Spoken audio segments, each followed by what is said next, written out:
We're going live. Let's see if it works. It shows live on Facebook, so I don't know. Yeah, so basically, I'm sharing the Zoom. That work? Yeah, I can see that. Okay. On mine it says live on Facebook. Okay. Let's see. Wait, I'm sharing the Zoom.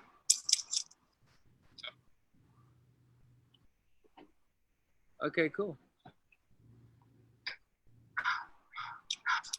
Yeah, I can see that. Okay. On mine it says live on Facebook. Yeah, so we're on. We're live. Okay. Let's see. Wait, I'm sharing the Zoom. Okay, we're back. So anybody that was on Colin's page, anybody was on yesterday. Yeah, I can see that. Everybody that was on Colin's page has got to come to my page. Yeah, so we're on. We're live. I hear my voice talking back to me.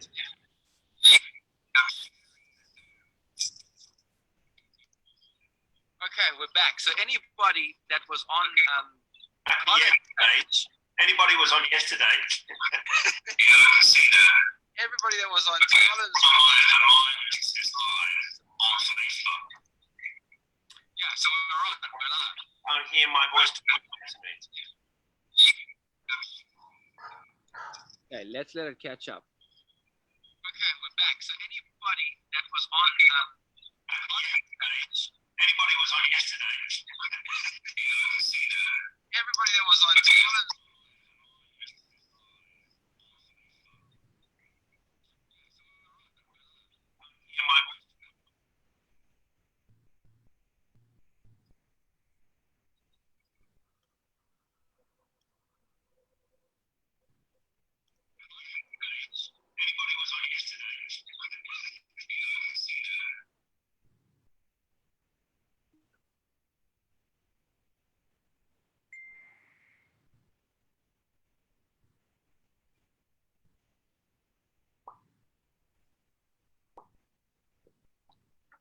Yo. Okay, let's see. Okay, so start a bit on the Facebook one, yeah? Okay.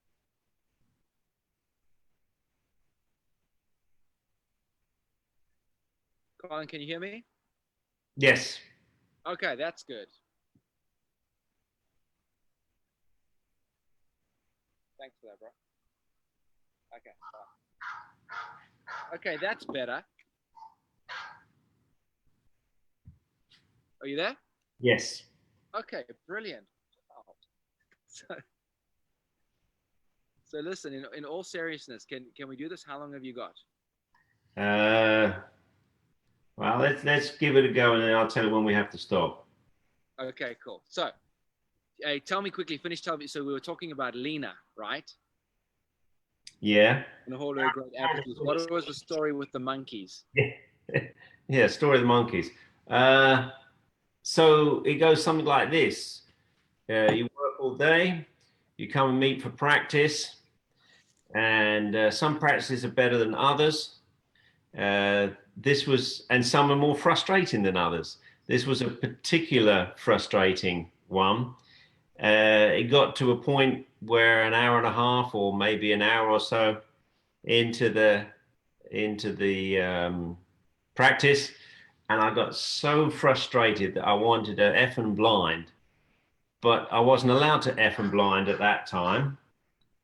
So the best that I could get out was, I'm gonna rip your head off and feed it to the monkeys.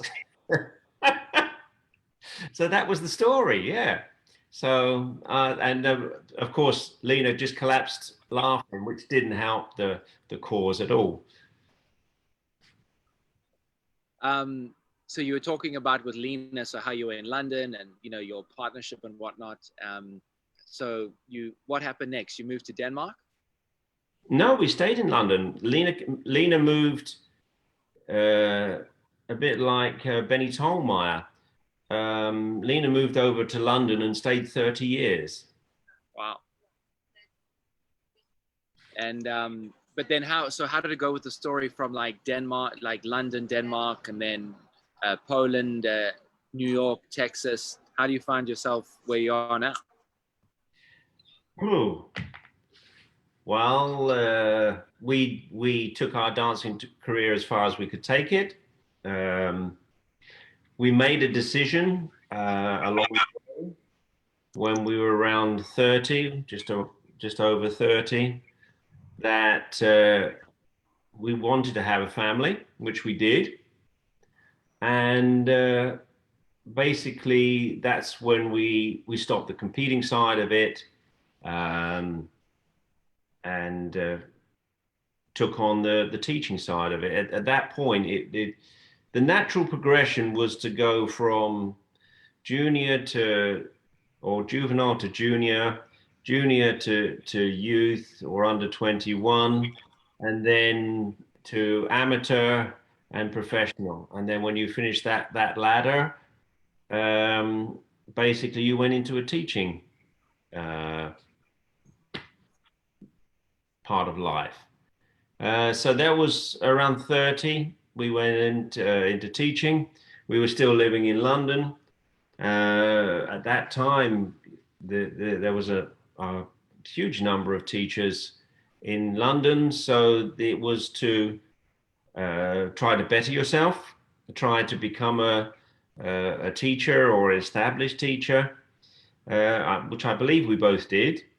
And from there, it was until about 2000 that we decided um, where did we want to go. The children were born then, they had been around 8 years old. Where we were making a decision, did we want to stay in London at that time? And there was a few places. There was a few places. America was one of them. Italy was one of them. Denmark was one of them. Even Australia was one of decisions that we thought to have taken on. But I think predominantly at that time, we were very aware of the education. Not that any of those are better or worse, but we knew the Lena knew the Danish education, as opposed to maybe Australia or America. So that's what we decided on, and that's really where our children grew up, uh, in Denmark, and that was actually when we started together to try to make some sort of establishment there for ourselves or for the people that were there. And that's when the family started to grow with people like Klaus and Victoria and Trolls and Inna, and yeah, there's possibly a few more to add to that, but it basically made up a group of people where we made a type of system. I'm not sure we called it a system at the time. It was just our teaching and what we felt was important to pass on. So it was structured in the way that how the teaching would be, and that there was class work with it as well. So we would do private lessons, as everyone understands, but we also took group lessons in Denmark. Actually, Gunnar was over there at some period. Uh, you know Gunnar, right? Not the Gunnar, Gunnar. And yeah, basically that was life up until that point. I've been coming to the States fairly often, and I found it was a place that maybe the my teaching or my business was building a little more here, so it kind of made sense to be based over in the States as opposed to um, in London at that time. And that's really my build up of career. and the reason why I end up in Houston. I decided at this point of life it was time to uh, purchase property. It's in the middle of the country. It's very affordable, and yeah, I'm enjoying my time here. Um, okay. Well, obviously, we had greater aspirations for this. You know what I mean? Having a live feed with no problems, and with the camera and everything. So I know you haven't got a lot of time, so we'll cut to the chase. Just a couple of quick questions from some people that have actually like written in. First of all is Jason Daly. He wants to know, or wants you to talk about the log in the pond in Texas. Can you tell us about that?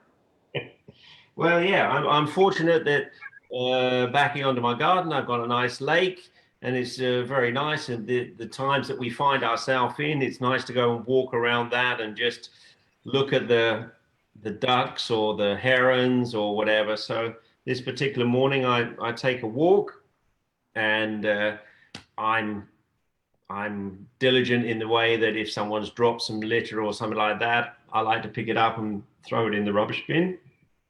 It was this particular day that there was someone to throw a lump of wood into the lake. So I thought, well, I might as well. I just go and pull it out and leave it by the side. But as I got closer, it it wasn't a log; it was a frigging alligator. So I kind of backpedaled on that one and moved on further around because that's Jason's beef about it. That I was going to pick up a piece of wood and I nearly got myself involved with a an alligator. Is that at your house? Sorry? Is that at your house? Yeah. Okay, another question. Distance. Maybe not so funny, but this is from Kathy, who you coach sometimes in Charlotte. She wants to know what your favorite quick step is and tango step. Oh, tango step. Big top in tango, and quick step is got to be the V6. Cool. And as maybe they didn't hear earlier, everybody watching, but Gunnar asked your favorite Arsenal player. Could you just tell us again, please? Yeah, that was Harry Kane and Adebayor. Who's he? Sorry? I said, who's he? Well, you should know. You trained him. So, Colin, what are some of your interests and hobbies outside of dancing? When you're not teaching or you weren't practicing and slaving away, what are your other hobbies and interests? I'm not doing too much slaving away these days. Um, I I'd like to get myself back into golf. I was playing golf a while back, so I'd like to get myself back in that. Not able to get out, so can't actually do that. But I did bring my set of clubs from London now, so I have that opportunity. Uh, Other than that, I like to do barbecues, and I'd like to do cooking. And I have been doing quite a lot of cooking in this shutdown period. What about red wine? Red wine, you said what making? Red wine, I only drink that when I eat, which is every day. Okay, cool. So obviously talking a little bit about your career and the timeline of events and whatnot. Everybody in the interviews talks about all their trophies and what they've won in their favorite competition.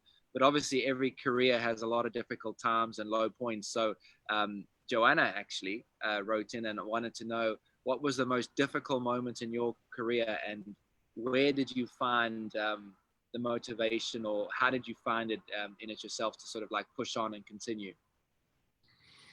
That was a very good question, Joanna. Yeah, very good.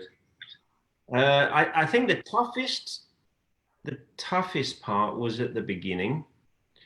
Kind of, I don't mean jostling for places like hierarchy, but to find out where you're going with it all. What was important, and that you actually got on the same track. If anyone heard anything from that first part of the interview that we did a couple of days ago, I think it was to get to know each other and to get on the same page as each other and then get on the road to each other. But what helped us a lot in that was our was teachers we were taking advice from as well. And in the main advice was to get better at what you're doing. Learn your art, learn what you need to technically, learn what you need to know about music, learn what you need to do about partnering, and then start getting that onto a learning curve. So there wasn't like one point that you sort of can remember that like that you were at like rock bottom, you know, sort of in terms of the dancing, some competition or something where you just, you know, maybe thought of quitting or stopping? I'm honest here. I don't think I ever thought of quitting. I don't think I did say earlier that I once I get into something like as like serious, then I will become one of your worst competitors because I will be working at it constantly. So I don't think that there was any rock bottom about it. There were places that maybe plateaued and didn't seem where that they were going anywhere, and that was because in hindsight, that was because when you're learning something, it's more difficult to achieve. So it plateaued and then it went up again. I think it was having a belief in the partner, a belief in you in yourself, and a belief in the people that you work with, and don't change the course. Adjust it, of course, but yeah, I don't feel there was any really low period. I think the only, if you wanted to call it the lowest period, was the period of deciding when to retire and Okay, fair enough. actually recognizing that you wanted to do it, even though you didn't know that you wanted to do it. That sounds a bit weird, but yeah, no, I didn't want to retire, and the thought of it, and Lena putting it on the table, you know, it's time to, you know, should we retire? I couldn't get my head around that, and that's only because I hadn't been thinking about it, and I never thought that there would be an end. You would be continuing to learn, but it's true, you would continue to learn, but then it will be on the side of a teacher rather than the side of a competitor. So, Colin, if I walked into a lesson and you were teaching a couple in Manhattan or Charlotte or London or where, you know, Hong Kong, what would I hear and what would I see? Whew. Again, it depends on what level, but let's say that they're competitors. I am sure that you would see partnering skills. I'm sure that music would be included in it somewhere, and timing or division of that in actions, both leg or feet, and body actions. Yeah, I think that's what you'd get. Okay, so I'm sure you've taught many lessons, many days, good and bad. Have you got any funny story about the worst lesson you've ever taught? There's lots of worse lessons. Uh, I can think the worst moment in my life was during a lecture, and it's one of those things that you start talking about something. I start talking about something, and along the way, this particular day, I was saying, "Oh, there's no sidestep. It's like forward turn." So I was going on, going on, going on, and then I think, yeah, have I done too much time, or what is the time? Where am I with all this now? So at one point, I said, "Oh, now we're going to dance it. Step to the side." Well, I've been spending like an hour telling them, "Don't step to the side." So I turned to Lena, who was standing just behind me, who you would think you would get some support, and her words to me were, "You got yourself in it, you get yourself out." That's the worst moment of my life, yes. Uh, um, so how do you handle stress and pressure?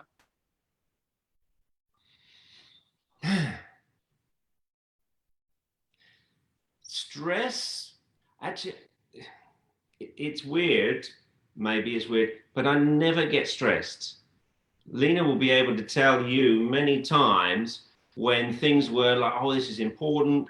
There was a particular time when we were competing in France on their Bastille, and their fireworks were going off everywhere. And we were dancing on the floor, and then they had to get us off the floor. And everyone was like, there was like crowds of people moving. So there were police were trying to get us out. And Lena turned around to find that I was actually putting all my stuff back in my suitcase because it all had to be in the right place.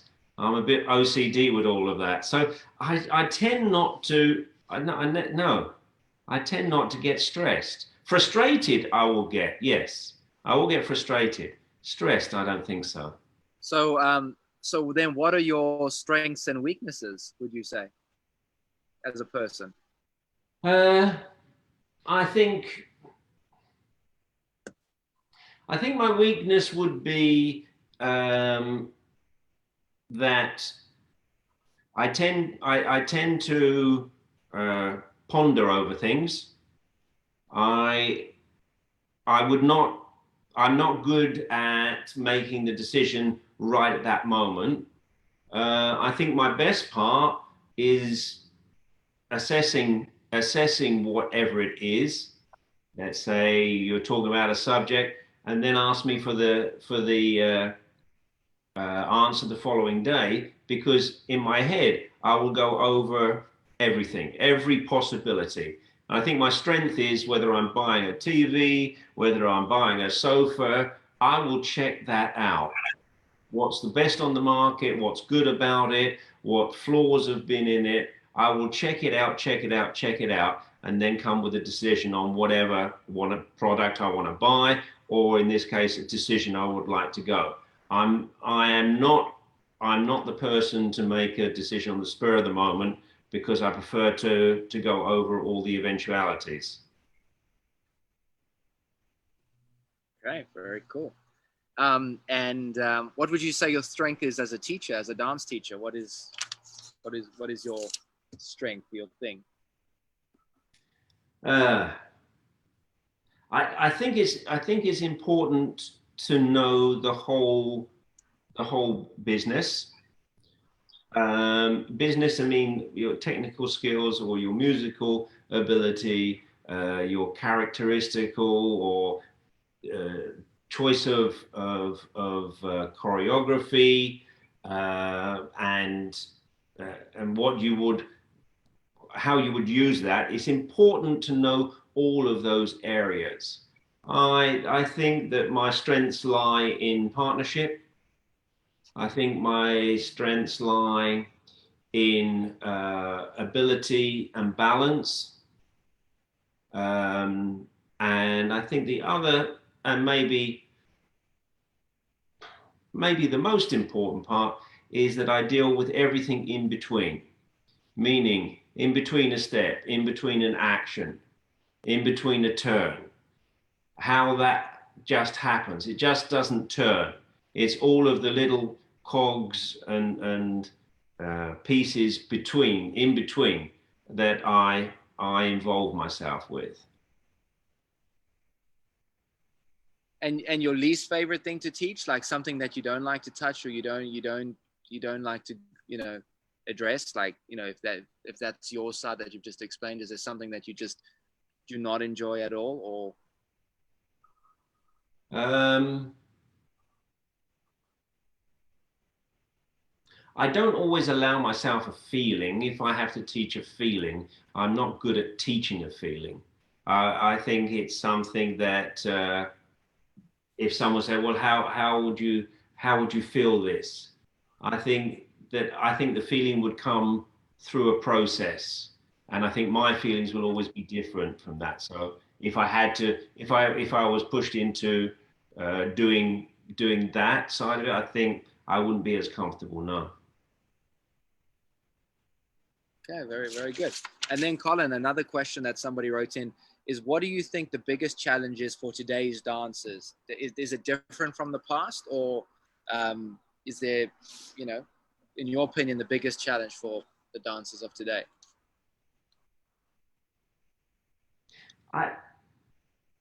I I feel that sometimes the challenge is to get things into perspective and into some sort of order.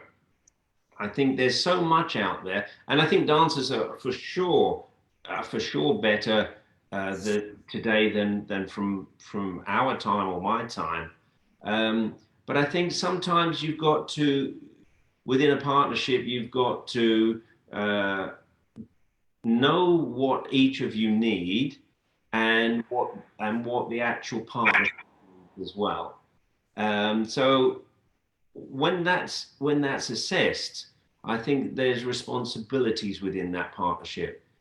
Firstly, for yourself, and secondly for your partner, and thirdly for the partnership. I think there's always three in a couple. I know a couple is two, but I think there's in dancing there is the couple that needs attention, and there is myself and partner.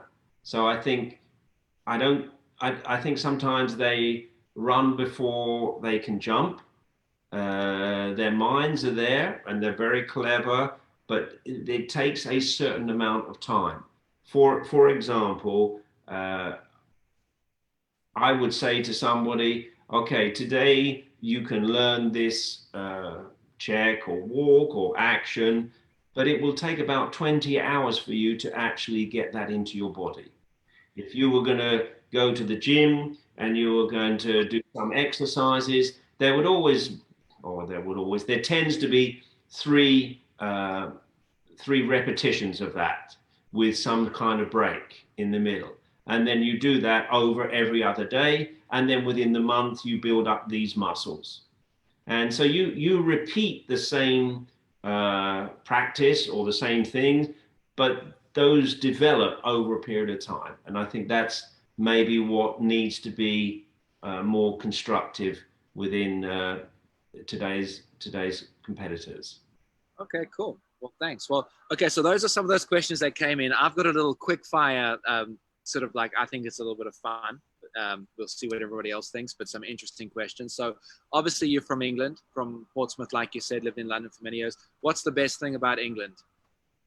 I think the people are good. Quick fire. So you can be quick, and then, or you can elaborate if you want. But I have a couple, so your choice. People and football. Say again. The people and football. And the best thing about Portsmouth? The service, the Navy. Favorite travel destination? Ooh, Africa. Any travel advice for people going to Africa? Anything you'd recommend? I think the first time you go there and be inspired and see whatever you can, and then once you've done that, I think you get to say, okay, I want to see this more, I want to see that more. Then you can start to say, okay, then I will go to this part of Africa to see more leopards, or I go this part to see rhinoceros, and to get to know that a little bit more and kind of respect that at the same time. What's the best thing about New York? It's a big city. It's hustle bustle. It's dog eat dog, and there is a constant buzz 24 hours. What's the worst thing about New York? If you're a foreigner in New York and you're trying to go against the traffic, meaning walking people, whatever, they will let you know. Yeah, New Yorkers will let you know exactly how they feel and what they feel. What's the best thing about Texas? Open space and easy and easy to get to wherever you want to go. Worst thing about Texas? Alligators. Okay, I didn't write this down, but I'm thinking of it now. What's the best thing about Denmark?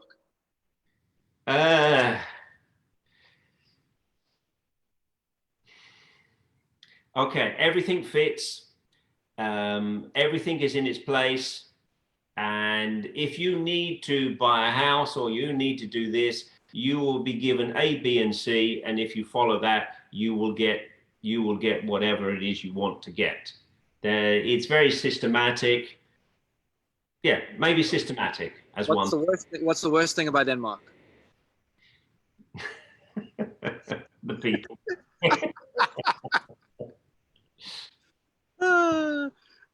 Okay, I want you to say the most American thing you can think of in an American accent. What's the worst thing I can say? The most American thing you can say in an American accent. G-Jet. The most British thing you can say in a British accent. God blimey, mate. Let's have a packet of fish and chips, mate. What's a talent that you wish that you had? Ooh.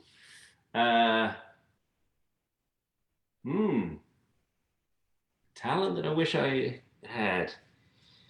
I'd like to be able to sail. Favorite all-time band? Favorite musical band of all time?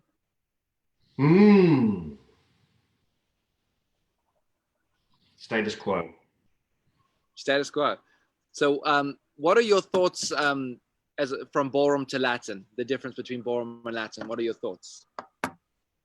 Growing up, we definitely had to do both. There was no decision on that. I really think that an understanding of both is necessary to go forward in anyone's career, because at some point you need something from both of those. Can you do an impression, Colin? Of? Anything. I'm pretty good at accents. Anything. Give us one. So here we go. Accent. Let's take Italian.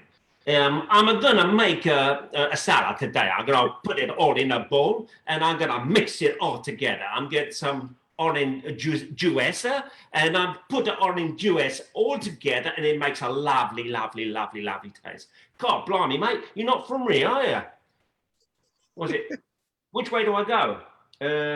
Well, you go down here, chuck a right, and then go chuck a left at the other. And when you get to the very end, you have to chuck a bloody Yui. There you go. Accents. How about that? Colin, is Indian accent. So because you had that Australian accent, Paul Richardson made a comment saying we need to tell us about the beef, the fillet or something like that. I did a little demonstration, of course, that was already on the media, and a little follow routine with it. So yes, I have done that, but that's not on social media. Family and friends. So we've got some comments. They want a Russian accent or Ukrainian. I want the difference of both, eh? Ukrainian. Oof, don't know if there's different Russian. What is it? I don't know. You my friend, I kill you for nothing. I tell you, me and my brother, I get you all together. Thank you. That sounds Belarusian to me. Is it Belarusian? Okay. Okay, Colin, what's your favorite color? Yellow. Your least favorite color? Red. Tea or coffee? Coffee. How do you like your coffee? In a cup. No. Who's your role model? Macchiato. Oh, you like a macchiato? Yeah. I thought you were just gonna say in a cup. Who's your role model, Colin? In life? Yeah. Oh my goodness me. Who's my role? I can't answer that. No, I can't answer that. Don't know. Role model, don't know. Yeah, well, think about it. We'll come back to it. So if in 100 years' time you could change any trend that we have currently, what would it be? Pandemic is one of them I will get rid of. What would I change? Yeah, some sort of trend or something that we do at the moment that you'd love to change, like if you were in the future and you could change it. I think I would like to reduce a little bit social media. I think that will be a part of it. I don't think I would take it away, but I think I would like to have some sort of limit on that. I do find that that's a distraction. Colin, what is your spirit animal? What's my spirit animal? Yeah. I'm not sure I understand the question there. What makes me? What animal do I like? Well, don't say that thing that's on your emblem, please. On the Spurs emblem. I love dogs. I think that's my favorite. And if it was animals, I love cats, lions, leopards, tigers. Yeah, spirit animal. You got to choose one. Got to choose one animal. Dog. You're a dog. Always knew it. If you had a different career choice, what would it be? If you weren't a dancer, a teacher, coach, judge, what would it be?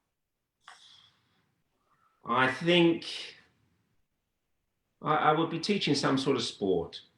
Oh yeah. Yeah. Favorite app at the moment? Favorite app? Yeah.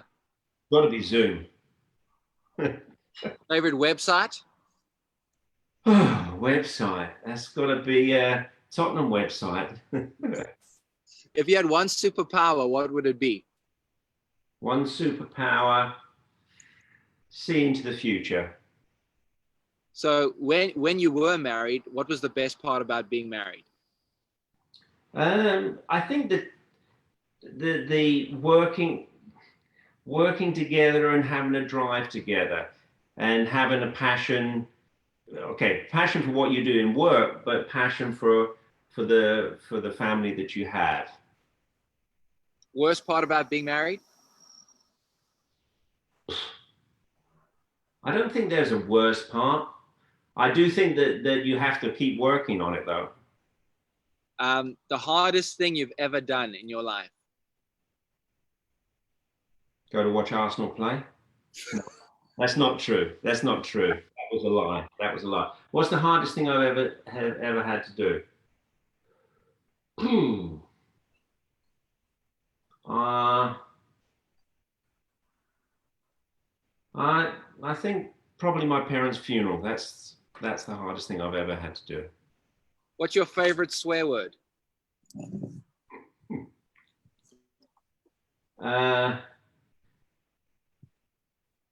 In the States or in London? No, just all-time favorite. I think buggery bollocks is the best one. If your life had a title song, what would it be? What would the title of the song be? Casey Jones, Steaming and Rolling. If you had to have coffee with a historical figure, who would it be? Ooh, Pavarotti. Who? Pavarotti. If you had to have dinner with a current celebrity, who would it be? Hey, yeah.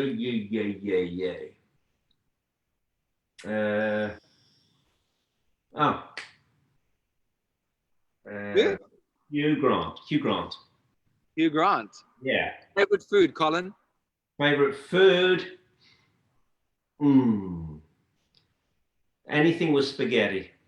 Least favorite food? I don't think there's a least favorite food. Okay. No, I don't know. A least favorite food. I don't know. Rabbit. Rabbit? Yeah.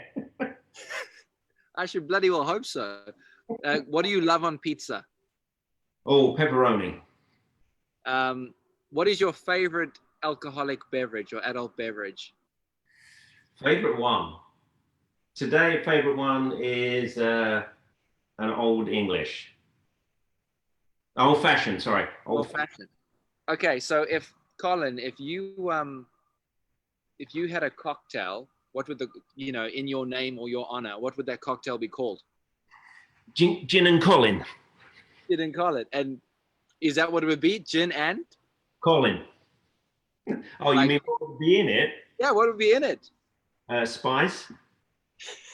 What's What has been the biggest surprise in your life so far? The thing that surprised you most in your life?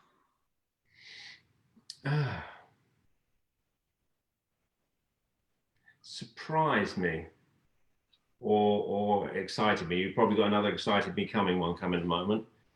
You can give both. The most exciting thing for me was to have my children. So when you stopped competing and you started judging, what was your biggest surprise?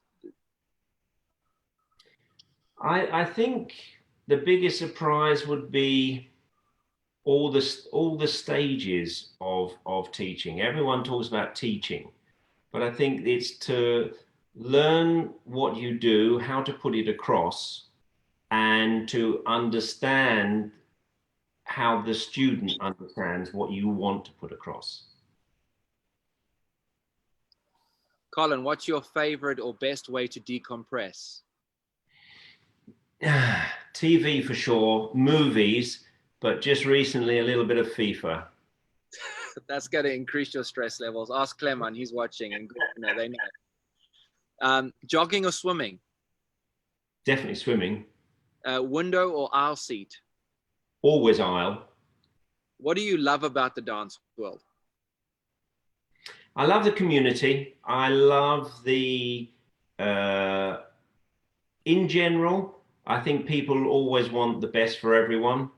And I think as a industry, if anybody is ever in trouble, they tend to step in and make some kind of way to assist people within our industry who fall on unfavorable times.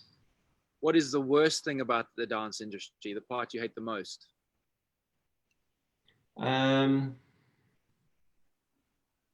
It's probably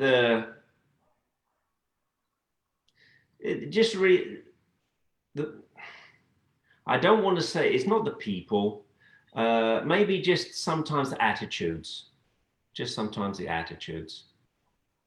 What are your thoughts on the competitors of today? I think that they're brilliant, and I really think that they are dedicated. I think it's a different business to our own day, but I think that they all find a way to survive and get to where they want to go. They're all driven. I said that I was not driven in the beginning, but they're all driven. What's it like being a competition organizer, Colin? You know, it has so many faces that you don't realize until you get to do it. What I like the most is hosting. I think that when you've gone through the whole industry like I have gone, I think you know the things that you would like to have in that competition, how you would like them to have in your competition, and what inspired you. So you try to put all of that within your own event. What is one thing that you always take with you to competitions? Pen. Who is your favorite actor? I'm not good at remembering names. I can't remember his name. I can't remember his name, Jack. Favorite actress? You remember? Oh no! Don't give me names like that. I'm bad at saying them, let alone remember. Was it Hugh Grant you were looking for? Yeah, no, it wasn't Hugh Grant. It was Ben Affleck. Yes, I like him. Yeah, I like him. Actress, female?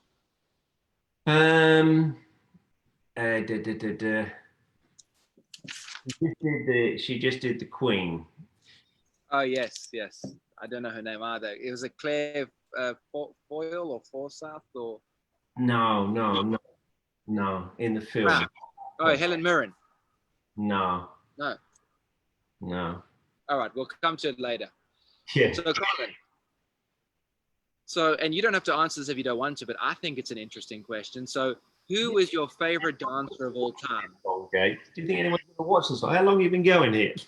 Yeah, they're all watching. They're all commenting. Can't you see the comments? I don't see any comments, no. Oh, you should. But if you have a look on Facebook, if you open it up, there's loads of comments. Alexei Korolov is saying that chess. You should teach chess or be a chess coach.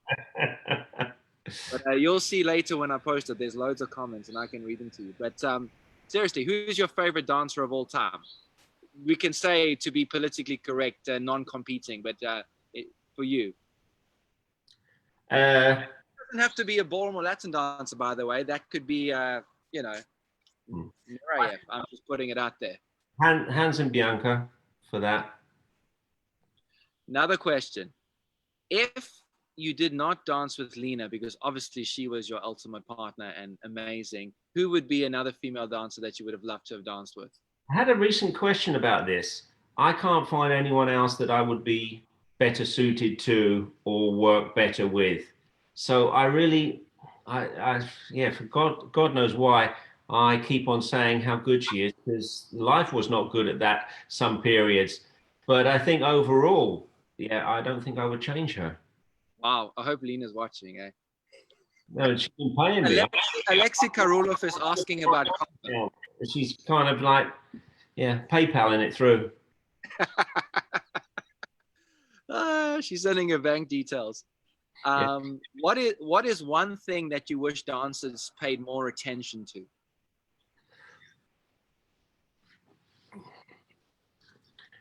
Detail and coordination. I think that's important. I would kind of recommend that. What's the most dangerous thing you have ever done in your life? Get married? No. Dangerous thing. Oh yeah, I've been in a Porsche Carrera 911 at 260 mile an hour. Driving. It felt fabulous driving down towards Frankfurt Airport, and it has 5 lanes. Yeah. Colin, what's the best part of like teaching and coaching, in your opinion? The best part of it for you? Is to see someone achieve. To see that somebody actually gets to use it and finds and discovers the importance of it. Not just it's the right thing that person that I would say to that person, but they discover it and how they can use it. And what in your opinion is the worst part about teaching or coaching? Is if I think the worst part is if the person facing you is just wants to change the subject. I think that's the worst part of teaching, is that somebody, but that's possibly because then I'm not the right teacher for them, or they're not the right student, or we meet at the wrong time. I think that's the most frustrating. Colin, what is one of your pet peeves in life? To walk in one in rumba. And what about normal life? I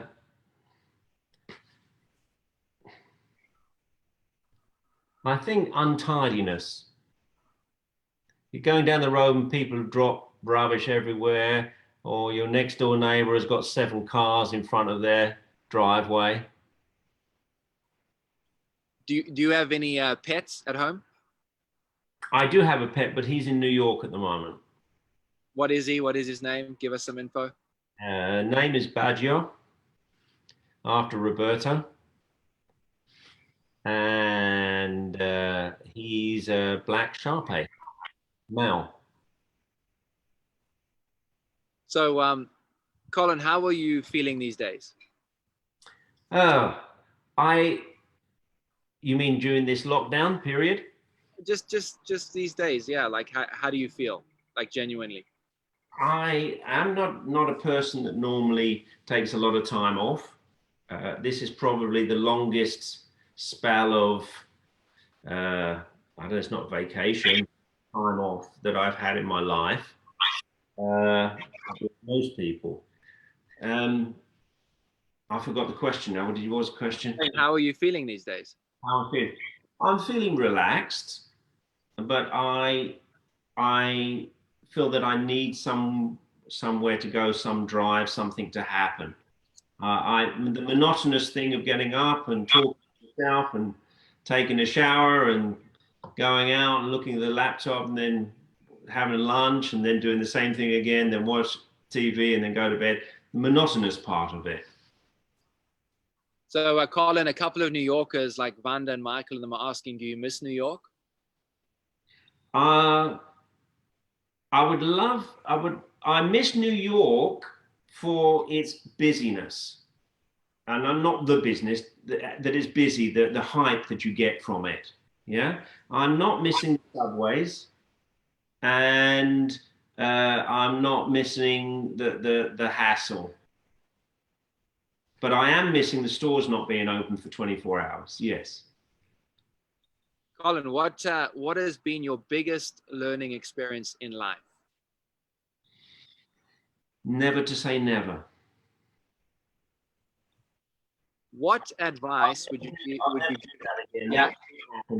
That's the wrong thing to say. What's that? That's the wrong thing to say. Never say never. Yeah, never say never. Colin, so two more things, and then I'll let you go. What advice would you give to your 13-year-old self? If you have to go back in time and see your 13-year-old self, what advice would you give yourself? Try to be a little more structured. Move to Denmark, no? That would be committing suicide. No, I didn't say that. And if you had to say something to yourself in 13 years' time, what would it be? So in the future, in 13 years, if you saw your future self, what would you tell yourself? I think is to never take anything for granted. Never take that it'll always be there tomorrow. I can do that tomorrow. One day I'll do that. I think I would look back and say, don't say that. Do those things whilst you can. Very good. Well, that's sort of a wrap on my side. The last question is it Spurs or is it Arsenal? I mean, obviously. What, winning the championship? Listen, Spurs have only got 2 league titles, 8 FA Cups, 4 League Cups, 1 UEFA and 1 Cup Winners' Cup. Arsenal's got 13 league titles, 13 FA Cups, 2 League Cups and a UEFA Cup Winners' Cup. So, That's the only thing they have got is history. They don't have... Forever in our shadow.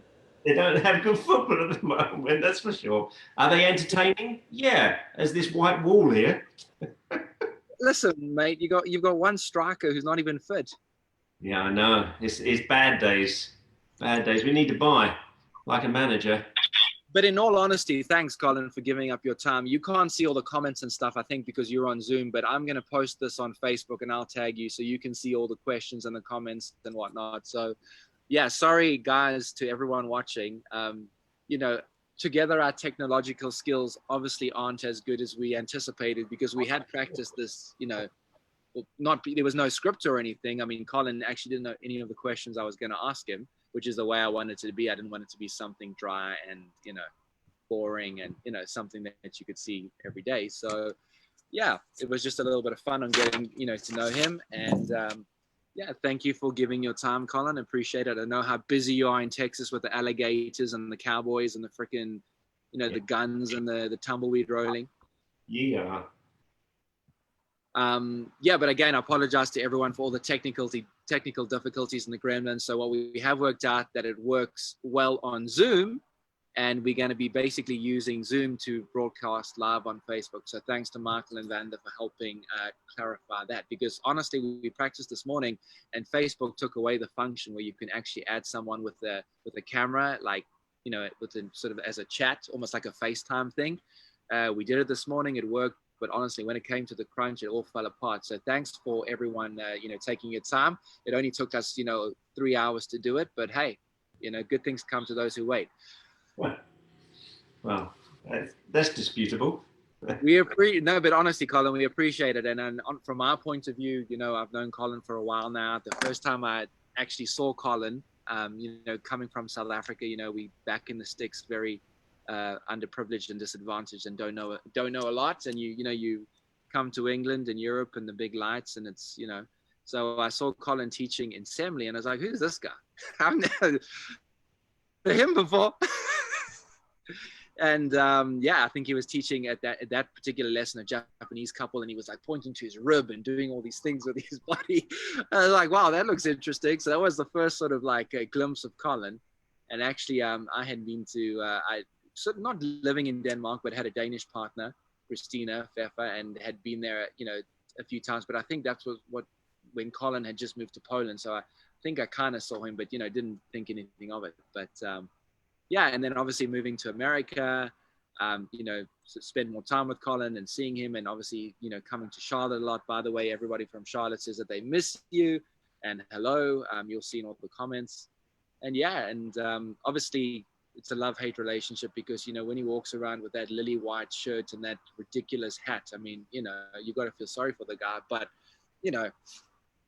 Yeah. someone has to be nice to him. So anyway, just from our point of view, we love Colin. He's a great guy. He's one of the most authentic people we know, down to earth. Go have a beer with him, or if it's a lesson or something super technical or complicated, whatever, he's always just a phone call away. So we really do appreciate that about him, and just wanted to give you a glimpse of him from our point of view, and not always in the stuffy suit with the burgundy velvet jacket and the bow tie and the glasses and all Mr. Serious. So Alexi and all of them also saying how much they love you. I don't know, we need to check his temperature, if he's got corona, if it affected his mental capacity. And my aim, whilst everybody's on here listening, my aim is actually to, like I said in the beginning, with our first live feed that was on Colin's page without me in the video, just my voice on the phone and him, I explained that we just want to, talk to people in the dance industry, and, some of our coaches and teachers and judges, and get to know them a little bit better, and show everybody a different side to them, the sort of the human part and the, let's say, normal part. And, I think that's particularly interesting, because it's not just a judge or a teacher or a coach. A lot of them are friends, and a lot of them are nice people, and relatively normal and down to earth. So the next person in my little interview series is going to be Miss Wendy Johnson. There you go. So she has agreed to be in the hot seat. I'm going to call that one Pillow Talk. She's going to do it while she has her breakfast in bed. So everybody tune in for that. You can know what Wendy eats for breakfast, and what she thinks about everyone and everything. So we're looking forward to that. That's going to be on Wednesday. And because she has a very busy schedule, and she has grandbabies and other duties, that I think is going to be like 9:30 a.m. Eastern time. So that's going to be about 2:30 UK time. Little early for those guys on the Central and the Pacific time, but I'll confirm. I'm going to make a post on Facebook so everybody can watch and see, but so don't hold me to that exact time, but it's going to be on Wednesday. So Colin, you want to say anything before we leave everyone? Yeah, you're going to be wearing that shirt on Wednesday? No, it's Pillow Talk. It's got to be pajamas. Okay, that's all right then. That's all right, because I thought you've only got one shirt, so you're going to have to be washing it every day. I thought people might get the wrong idea if we labeled that for our discussion, I was going to send you a nice little lily white shirt over for it. Brian just joined. He's late. He missed all the juicy stuff. Colin was talking about you and what a shit you were, and all those terrible stories and stuff. So you're going to have to look at the video that we post and rewind to see all those things that he said. There you go. There you go. I'm just kidding. No, yeah, Josh is right. We'll wear a Springbok jersey on the next one, Colin. Yeah. You can wear that English rugby jersey. Oh, yeah, right. Here we come. All right. Thanks, Jake. All right. Well, anyway, we enjoyed it, eh? How to get yourself on Facebook and all of that. Yeah, we learned a lot today, not just about Colin. All right, Colin, appreciate it. Thanks everyone for tuning in. Like I say, we're going to post it on Colin's page and my page so you can have a little look. And Wendy Johnson will be here on Wednesday. All right. See you Wednesday. All right, Colin. Thanks, eh? Yeah.